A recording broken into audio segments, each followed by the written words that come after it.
आजचा आपला चिंतनाचा विषय आहे अध्यात्म आपल्या तारुण्यातली काठी आहे. येस, अध्यात्म हा आपला वृद्धापकाळातला सोबती नाही, कधीच नाही. म्हणून मी हा आजचा विषय घेतला चिंतनासाठी की आपल्यातले 99% लोक हे अध्यात्म, पूजापाठ जे काही आहे हे आम्ही रिटायर्ड झाल्यावर करू, वय वर्ष 50 ओलांडल्यानंतर किंवा 60 झाल्यावर आम्ही ते करू. कारण का आम्हाला आता वेळ मिळत नाही असं कारण पुढे करतात. पण खरं पाहिलं तर अध्यात्म हा जेवढ्या लवकरात लवकर आपल्याला सुरू करता येईल तेवढ्या लवकर करायला हवा. म्हणजेच काय तर तारुण्यातच त्याला सुरुवात करायला हवी.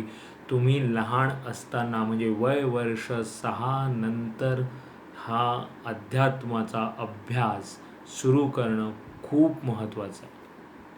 त्यामुळे तुम्हाला करता आला नसेल तर तुम्ही तुमच्या पुढच्या पिढीला तो आता करण्यासाठी उद्युक्त करा आणि त्यासाठी तुम्ही पहिले आता सुरुवात करा. आणि जर तुम्ही आता तारुण्यात असाल तर चालू करा. अध्यात्म म्हणजेच काय तर आध्यात्मिक वाचन, संत साहित्याचं वाचन. आपल्याकडे एवढं विपुल संत साहित्य आहे की तुम्ही कुठलाही एका संताचं जर ते साहित्य वाचायला सुरुवात केली तरी तुम्हाला खूप उपयोग होईल.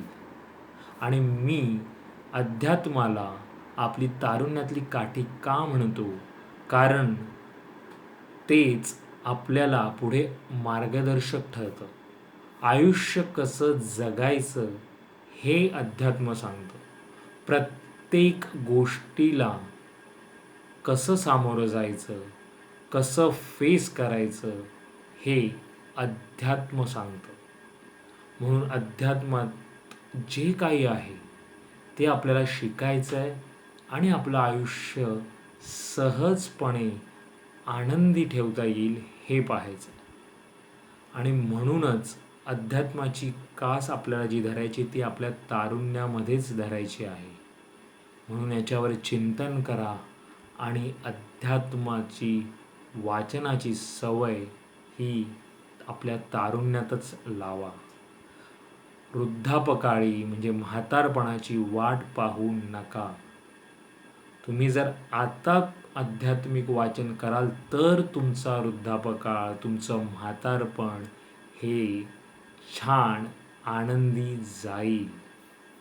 तर नक्की याच्यावर चिंतन करा आणि अध्यात्माची गोडी स्वतःला लावूनच घ्या आणि आपल्या पुढच्या पिढीलाही ती आत्तापासून त्यांच्या तारुण्य काळातच लावण्याची थोडीशी तसदी घ्या. पुन्हा भेटू उद्या एका नवीन विषयासोबत. तोपर्यंत नमस्कार.